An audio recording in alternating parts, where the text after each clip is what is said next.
Radixas, welcome to our Financial Facts channel. We Radixas will give you some valuable tips and tricks on how you can make yourself financially independent regardless of what you earn now and where you live now. Today we are going to discuss two different investment strategies that several investors use it as their investment technique. Number 1, defensive investment strategy. Number 2, aggressive investment strategy. The defensive investment strategy is a regular portfolio rebalancing to maintain one's intended asset allocation, like buying high quality short maturity bonds, buying blue chip stocks, diversifying across both sectors and countries, placing stop loss orders, and holding cash and cash equivalents in down markets.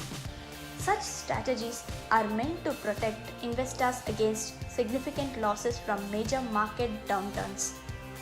Number 2, aggressive investment strategy.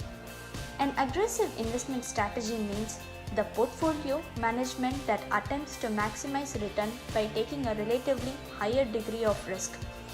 An aggressive investment strategy expects capital appreciation as a primary investment objective rather than income or safety of principal. With this strategy, asset allocation will be high in stocks and a much smaller allocation to fixed income and cash.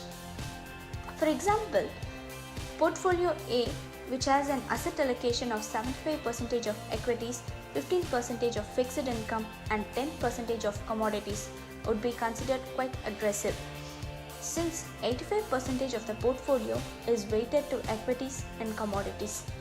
However, it would be still less aggressive than portfolio B, which has an asset allocation of 85% equities and 15% of commodities. Thank you.